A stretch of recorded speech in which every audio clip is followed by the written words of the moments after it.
I've been quoted in both the Wall Street Journal and Women's Health magazine about situationships, and I've been on countless radio broadcasts talking about situationships. So apparently, I'm an expert on this topic, but somehow I've never done an episode of this podcast with a situationship focus. That changes right now.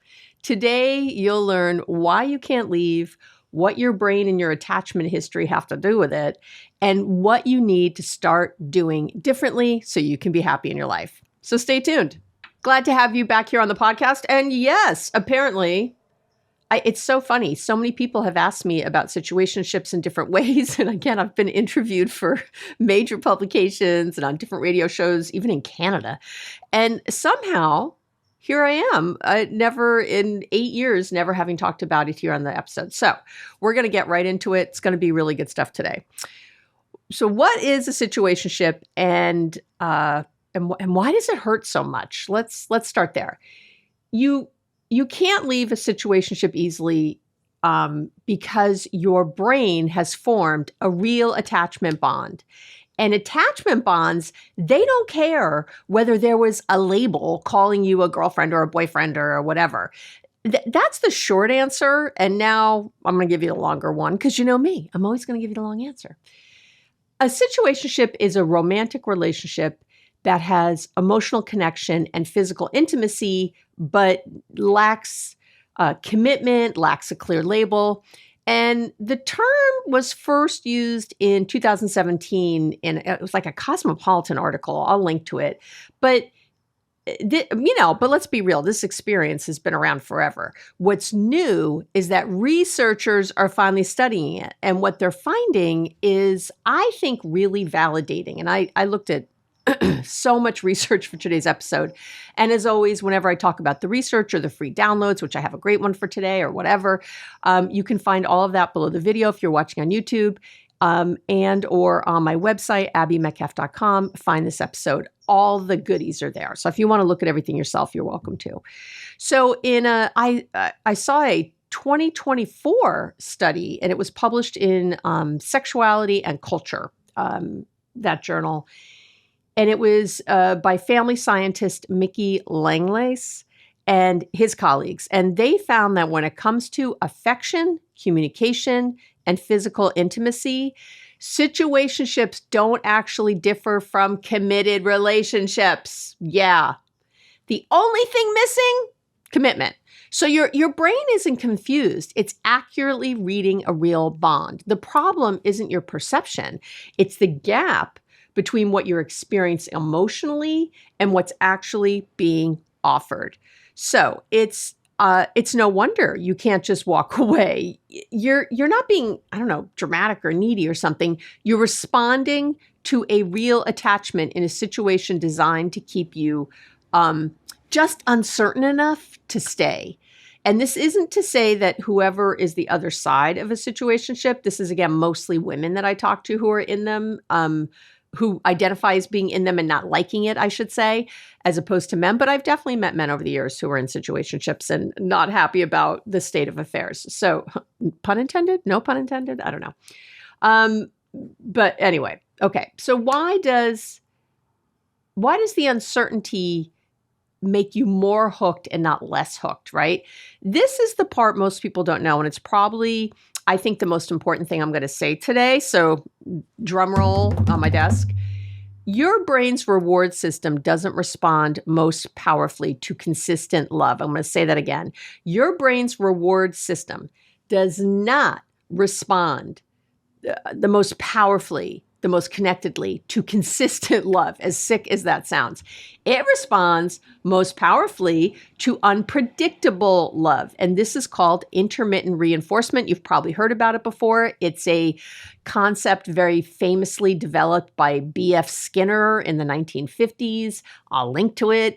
And it works the same way whether you're a rat in a lab or pigeons that he worked with, or someone anxiously waiting for a text back from a person who runs hot and cold. Okay? It's all the same. So here's what's happening neurologically. You know me, I think when you can understand what's happening in your brain, you can start to have, number one, some self-compassion.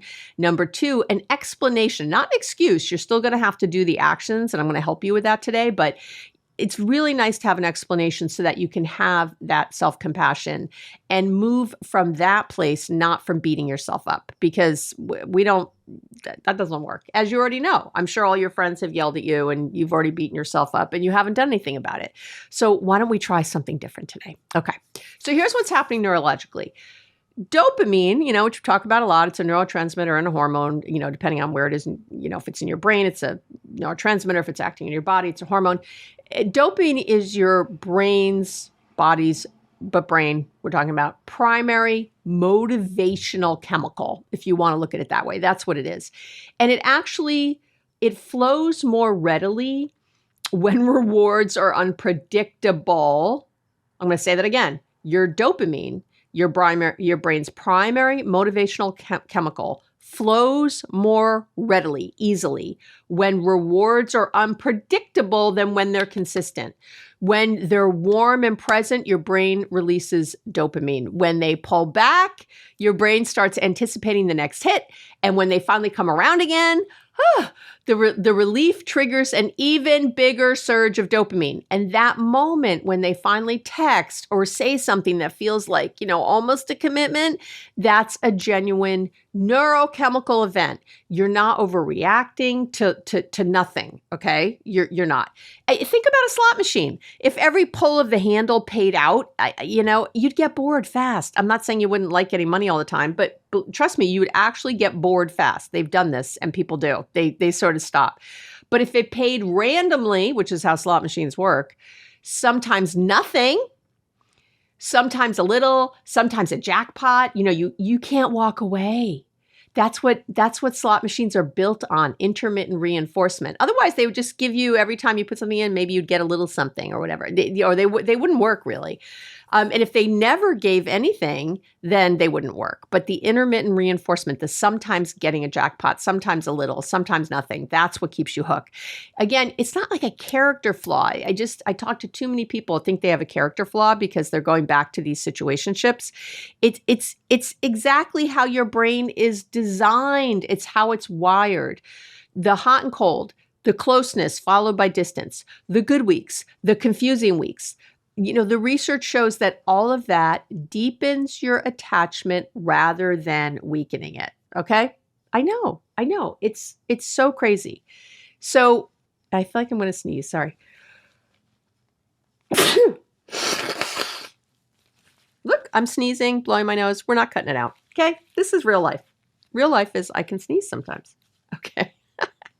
Here we are. I'm back. Did you say God bless you? Did you say it? Thank you. Thank you.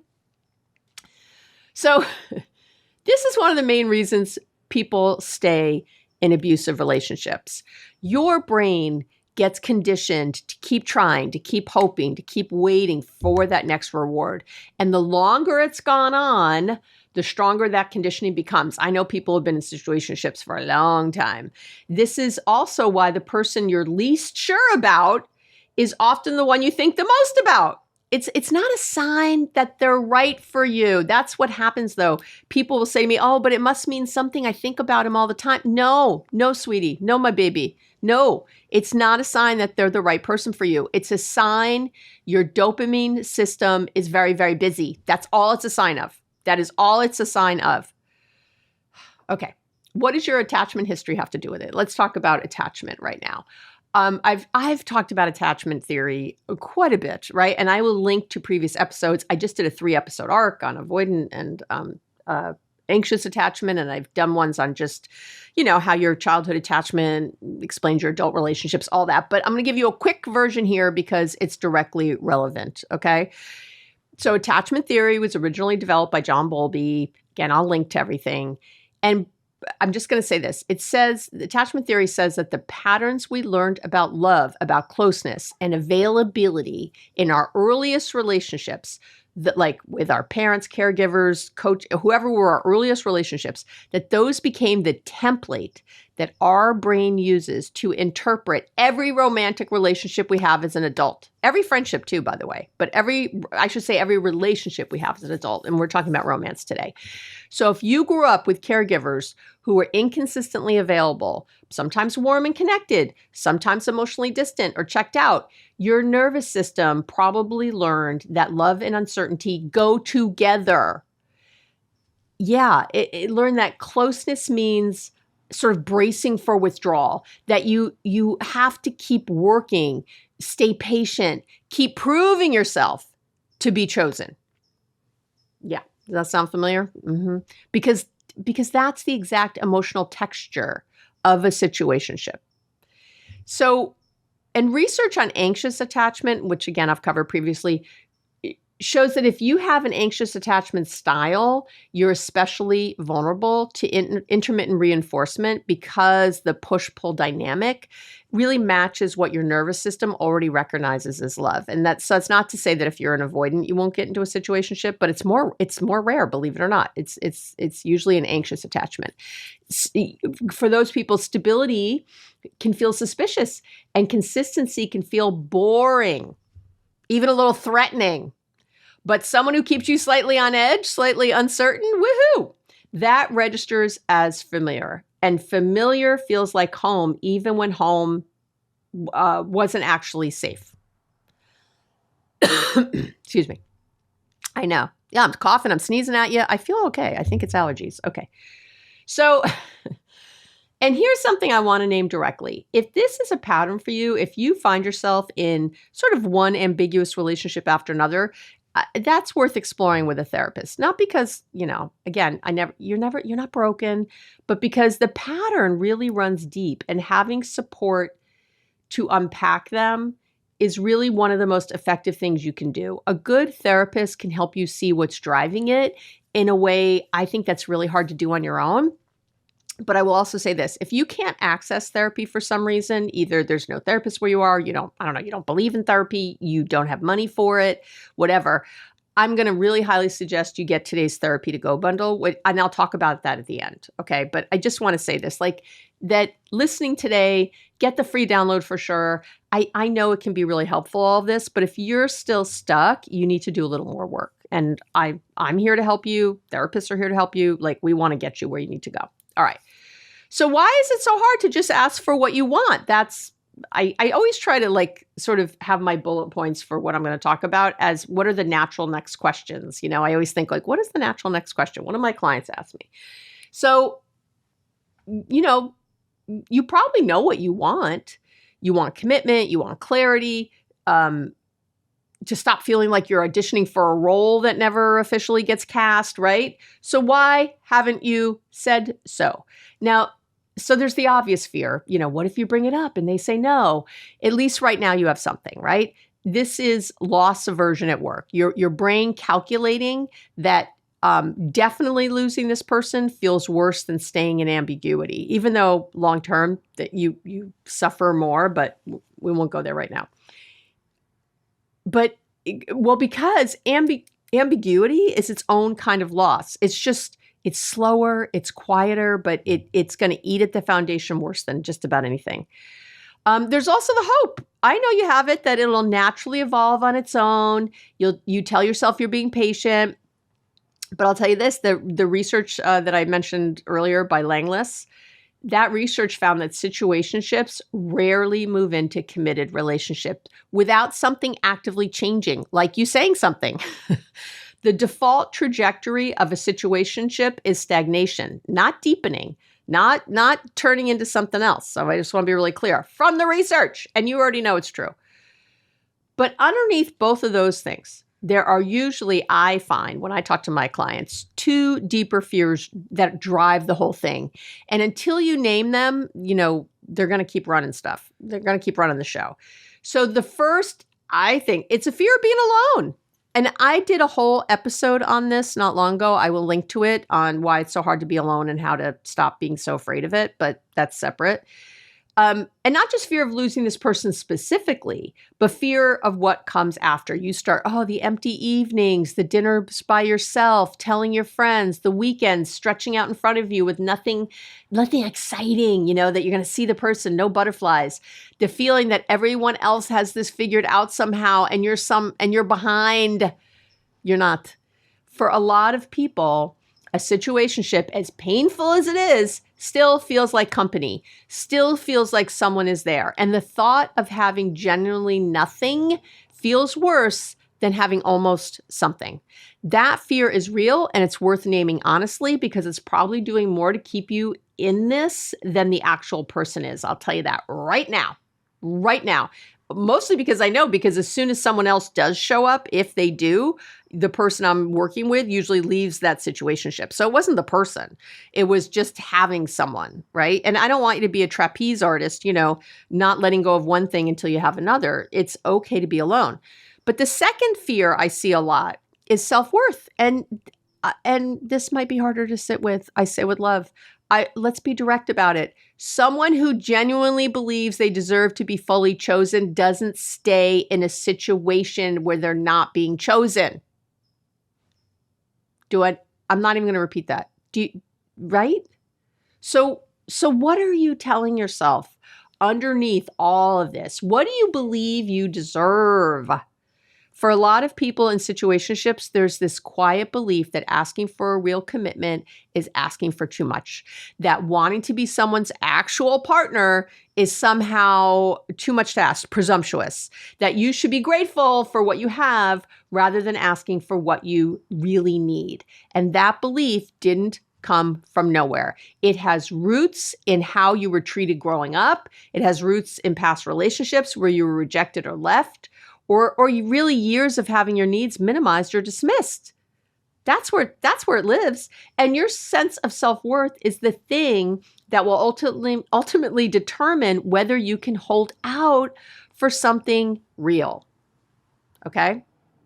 And so again, like the Therapy to Go bundle for this episode, we're going to go much deeper on both of those issues.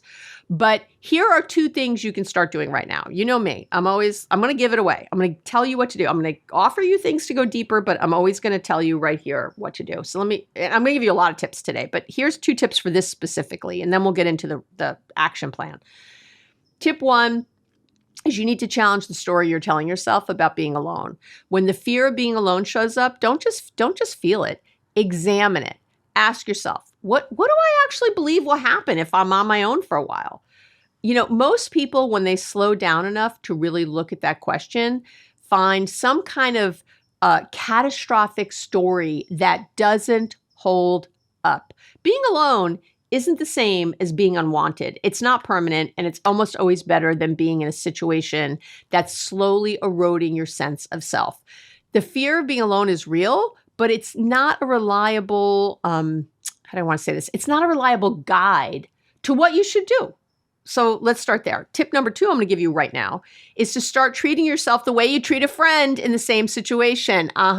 This is one of the most clinically effective self-worth practices out there. It's been researched over and over and over, and it's simple enough that you can start today. Take your situation and describe it as if it were your closest friend's situation. She or he has been in something, they've been in something undefined for 8 months. He keeps saying he's not ready for a relationship, but keeps calling when he wants company. Would you tell your friend to stay? Would you tell him he or her? Would you tell her to stay? Would you tell him he just needs to be more patient? Of course not. We're usually far more compassionate with and clear-eyed with people we love than we are with ourselves. So start applying that same clarity to your own situation. You're rarely going to do this kind of honest self-reflection well without slowing down enough to actually hear yourself. And right? So, and that's where, of course, mindfulness practice comes in. You're not going to get through an episode without me talking about mindfulness. I do talk about it a lot, but I have to. It's here again. If you haven't downloaded the free mindfulness starter kit yet, I don't know what you're waiting for. It's on the shop page of my website. Yes, it's on the shop page, but it's free. Blah. Okay. So This got asked to me by a client who said, am I even allowed to feel this bad about something that was never official? Yeah. And it was a woman who asked me this. She was feeling weird that she was even feeling bad about something that was never like a man that was never officially her guy. And I said, of course, yes, completely, absolutely, yes, yes, yes, you're allowed to feel bad. One of the most painful parts, I think, of a situationship is feeling like you don't have the right to grieve it or be hurt by it. You know, it was never official. Nobody made you any promises. You knew what you were getting into. That narrative is one of the most damaging things about how we talk about modern relationships. And I'm going to push back on it right now, directly. Your brain doesn't differentiate between an official relationship and an unofficial one when it comes to forming an attachment bond. That's the bottom line. There's a neurobiologist, Ruth Feldman, who's done a ton of research on this, on human attachment. Another one of my girl crushes, Helen Fisher, Ruth Feldman, I love him. Her research on human attachment shows that bonding is driven by the oxytocin and dopamine systems. Okay, oxytocin is that bonding hormone. Again, dopamine is the drive and the motivation and the excitement and all that. And they're activated by shared time together, physical closeness, emotional intimacy, and repeated connection. There you go. That's why all of those things were present in your situationship, which means your brain formed a real bond. The absence of a label doesn't make that bond less real. It just makes it harder to justify that you're grieving, right? You know, when a situationship ends or when you finally have the clarity conversation and realize it was never going where you hoped, you're allowed to grieve that. You're allowed to be angry. And you're allowed to need time. Now, I don't need you angry at the other person. I don't need you to hate them, you know, because that's where we put it when we don't want to take responsibility. But you're allowed to be frustrated with yourself for staying longer, you know, than you wanted to, as long as you're also compassionate with yourself about why. And that's everything I explained today. You stayed because your brain. You stayed because your attachment history. You stayed because your nervous system. All those things made staying feel safer than leaving. Okay, you're not weak. It's just how it works. It's just the biology of it. So what should you actually do? I'm going to give you 4 practical things to get you moving. Okay. So number 1 is name what you're actually in. You know, you got to stop calling it nothing. You have to. Your ego can handle it. At least to yourself, stop calling it nothing. If you've been sharing emotional intimacy, physical closeness, real time with this person, that's not nothing. Naming it accurately, at least to yourself, is the first step toward deciding what to do about it. Again, all my little steps today are from the research, okay? All of them. Number 2 is to get honest about what you want. I would write it down. Write it down somewhere private. You know, no one needs to find it, but not what feels realistic. No, don't do that. Not what you think you're allowed to want, but what do you actually want? Most people in situationships haven't let themselves fully admit this because wanting it and not having it sucks. It's painful. But staying unclear about your own desires is part of what is keeping you stuck. So you have to do that too. So the third thing I would say now, after you've done 1 and 2, you want to look at the pattern, not the highlights, the pattern. Your brain will focus on the best moments when you're trying to decide whether to stay. That's your dopamine talking, of course. Zoom out. Look at the last several months. How often do you feel secure versus anxious? How many times have you hoped a conversation would lead to clarity and it didn't? The pattern is your real data, not the highlights, not the high points. The pattern is your real data. Look at that. And then the 4th thing I'm going to say, lastly, is to have the conversation. You got to have the conversation or accept that ambiguity is already your answer. Accept that them saying nothing, that nothing happening is already the answer. You can choose to say directly, what are we doing? Where's this going? I want a committed relationship. Is that something you want too? You can say that, or you can decide that months of ongoing ambiguity is itself a clear answer. Both are valid. Both are valid. What isn't working is continuing to wait indefinitely, hoping the other person will eventually offer what you've been wanting without you ever asking for it. Yeah. So the bottom line is this: you can't leave a situationship easily because your brain has formed a real attachment bond through real shared experience. And that bond has been intensified by the very uncertainty that's been making you miserable. Yeah, it's neuroscience. It's attachment science, doing exactly what they're designed to do. That's it. But underneath the brain chemistry, there's a self-worth question worth sitting with, because when you genuinely believe you deserve to be fully chosen, it gets a lot harder to keep accepting almost. And again, that work isn't quick and it isn't always easy, but it is absolutely worth doing. You deserve to be fully chosen, not almost chosen, not chosen when it's convenient, fully, clearly, and consistently chosen. It is not asking for too much. Okay, so there is a free download for today. So if you're not sure whether what you're in actually qualifies as a situationship, I created, it's a free, it's like a 2-minute self-assessment called Am I in a Situationship? And it's going to help you name what's actually happening so you can stop second guessing yourself and start making intentional choices. That's all it's intended to do.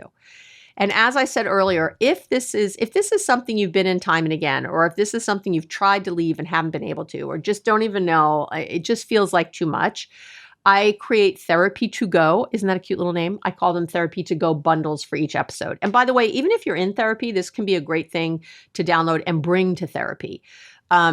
To answer in therapy. But if you're realizing this is a pattern for you, or you just can't get out of the one you're in and you want to do the deeper work to actually change your life, I call this bundle What to Do When You're Stuck in a Situationship. So inside I have a bunch of things. We go deep on the self-worth piece, how to identify whether your attachment history is keeping you in ambiguous relationships, how to get clear on what you actually want, how to have the conversation you've been avoiding, and really how to manage the grief and withdrawal that comes when a situationship ends or shifts. It's just $10, $10. And by the way, if you get it, the free self-assessment that I mentioned, that free part is included inside. So you don't need to download it twice. Now, maybe you want to try the free download first to see if you want to go with the bundle. That's fine. You'll just get it again in the bundle. But anyway, the bundle has all those things. It's, $10. It's a very minimal investment to try to help, because I'm really trying to help you get to that next level, to take the steps. Listening today is great. I give you lots of free tips. You don't have to pay a penny. There's lots of good stuff here. But if it's not enough, if you want to do the deeper work, get the downloads. All right, that's it. I know this should be really helpful today. I gave you a lot of information, a lot of background to really help you identify, what's going on and how to change it. All right, and you deserve to change it. Okay. Mwah. I love you. I hope you have an amazing week, and I'll see you here real soon.